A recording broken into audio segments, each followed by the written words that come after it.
Hello friends, welcome to my YouTube channel Sharma concept. Sharma concept में आपका स्वागत है। तो आज मैं आपके सामने जो 8th क्लास है 1.1 एक्सरसाइज उसका 8वां क्वेश्चन लेकर आया हूं।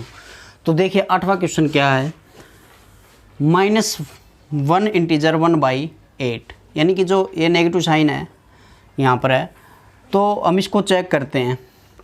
ठीक है, हम इसको क्या करते हैं, चेक करते हैं। एक बार रुकना भाई, हम इसको क्या करते हैं, चेक करते हैं तो ये इसका प्रतिलोम है या नहीं है।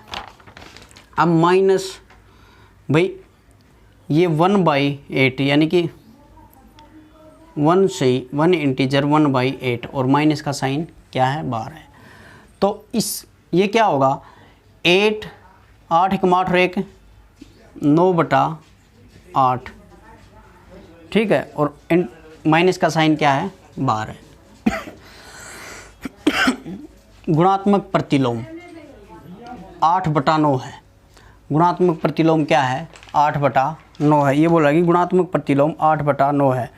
अब अगर ये इसका प्रतिलोम है तो इसका जो मल्टीप्लाई होगी, इनकी जो मल्टीप्लाई होगी वो क्या आना चाहिए, हमारा +1 आना चाहिए। लेकिन देखो 8 से 8 कट गया, 9 से 9 कट गया, लेकिन 1 1 यानी कि -1 आया ना।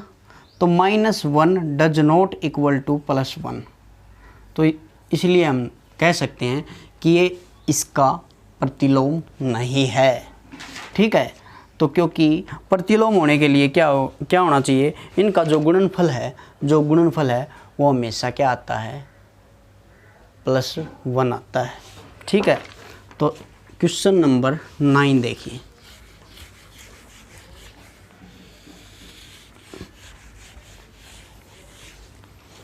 क्वेश्चन नंबर 9, क्या 3 इंटीजर 1/3 का गुणात्मक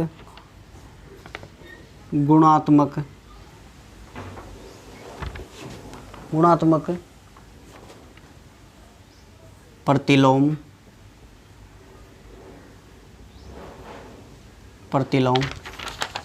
गुणात्मक प्रतिलोम 0.3 है?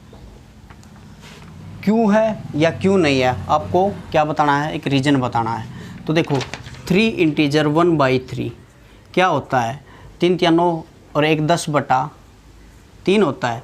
और जैसे 10/3 का जो प्रतिलोम है वो क्या कह रहा है, ये है भाई, ये क्या है, गुणात्मक प्रतिलोम है।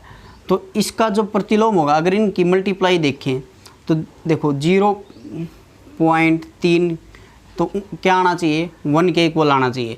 अब देखो 10/3 इंटू 0.3 यानी कि 3/10, क्योंकि 1 दशमलव नीचे 10 क्या आया, हमारा 1 आया ना, यानी कि +1 आया। ठीक है, तो इसका मतलब क्या है, यह एक गुणात्मक प्रतिलोम है। 3 से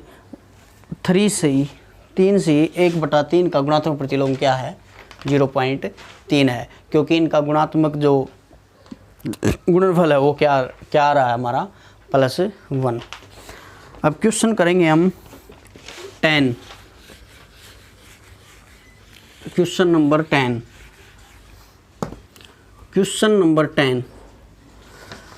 अपनी मैथ में देखो, ऐसी प्रीमेय संख्या जिसका व्युत्क्रम नहीं है। ऐसी प्रीमेय संख्या कौन सी है जिसका व्युत्क्रम नहीं है? तो एक बताओ, 0 क्या है, प्रीमेय संख्या है, क्योंकि 0 के नीचे क्या होता है, 1। अब इसका व्युत्क्रम करोगे तो 1/0 आ जाएगा, और वो क्या आ जाएगा, आपका इन्फिनिटी। परिभाषित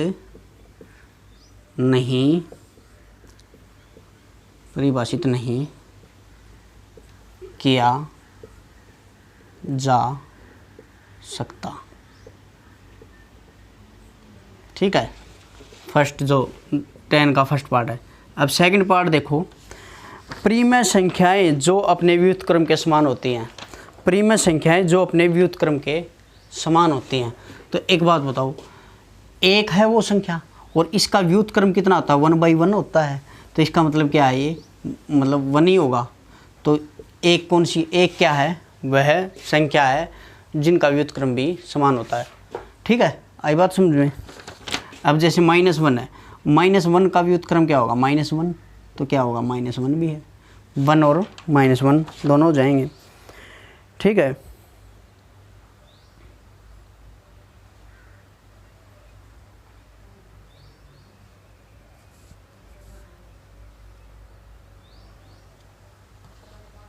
अब देखो, रुक जाओ एक बार, क्वेश्चन देखना है एक।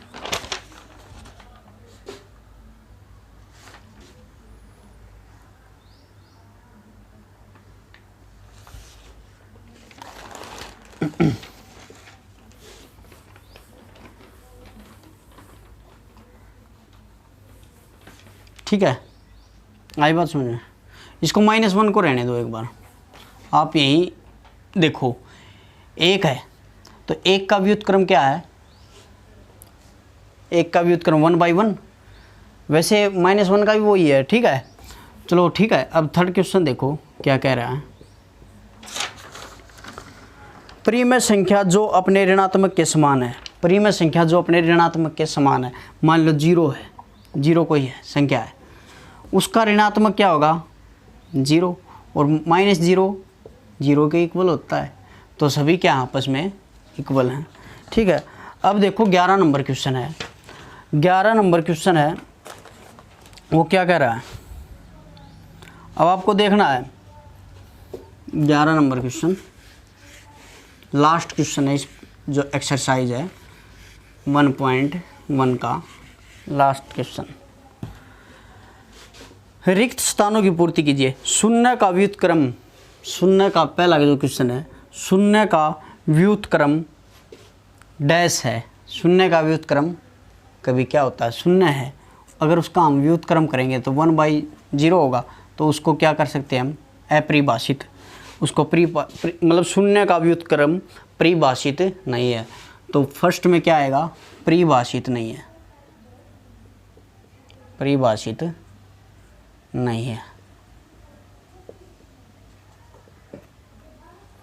परिभाषित नहीं है। ठीक है,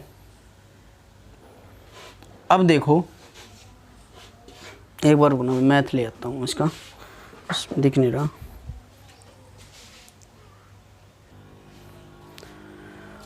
देखो भाई क्वेश्चन नंबर सेकंड जो क्वेश्चन है वो बोल रहा है कि संख्याएं डैश तथा संख्याएं खालिस्तान तथा खालिस्तान समय के व्युत्क्रम है, तो संख्याएं 1 और -1 समय के व्युत्क्रम।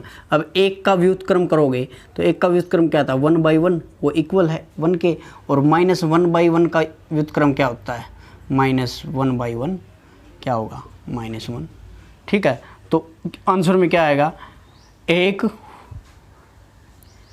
तथा -1। ठीक है, क्वेश्चन नंबर थर्ड क्या है, -5 का व्युत्क्रम, -5 का व्युत्क्रम खालिस्तान है, डैश है, खालिस्तान है, तो -5 का व्युत्क्रम क्या होगा, -1/5, तो आंसर क्या होगा, -1/5। क्वेश्चन नंबर फोर्थ, 1/x और x does not equal to 0, ये 0 नहीं होना चाहिए, क्योंकि 0 हो जाएगा तो क्या होगा, अपरिभाषित का व्युत्क्रम क्या होगा, इसका व्युत्क्रम 1/x का व्युत्क्रम क्या होगा, x, तो x हमारा क्या होगा आंसर फोर्थ नंबर क्वेश्चन का। क्वेश्चन नंबर 5, 11 नंबर क्वेश्चन है ये। ठीक है, दो प्रीमेय संख्याओं का गुणनफल हमेशा प्रीमेय संख्या होता है। भाई दो प्रीमेय संख्याओं का गुणनफल क्या होता है, हमेशा प्रीमेय संख्या होता है।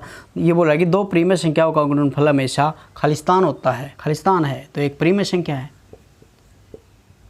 प्रीमेय संख्या ही आएगा, प्रीमेय संख्या है। ठीक है, क्योंकि देखो दो प्रीमेय संख्याएं ले लो, तो 1/2 ले लिया और एक 3/2 ले लिया, तो इनका गुणनफल करोगे, मल्टीप्लाई किया तो 3/4 नहीं आया, तो ये भी तो एक प्रीमेय संख्या है। आई बात समझ में। अब क्वेश्चन नंबर 6, किसी धनात्मक प्रीमेय संख्या का व्युत्क्रम, किसी धनात्मक प्रीमेय संख्या का व्युत्क्रम धनात्मक हुआ है, धनात्मक होता है, क्या होगा आंसर, धनात्मक है। ठीक है, क्योंकि किसी धनात्मक, मान लो पॉजिटिव नंबर है, कोई 3 है, उसका जो व्युत्क्रम होगा वो क्या होगा 1/3। ये भी तो एक पॉजिटिव नंबर ही होगा, ठीक है, तो एक पॉजिटिव नंबर होगा। तो आपकी जो 1.1 जो एक्सरसाइज है वो पूरी हो गई है। तो आगे करेंगे हम, मिलते हैं हम नेक्स्ट वीडियो में 1.2 के साथ। तब तक के लिए नमस्कार, राम राम, थैंक यू।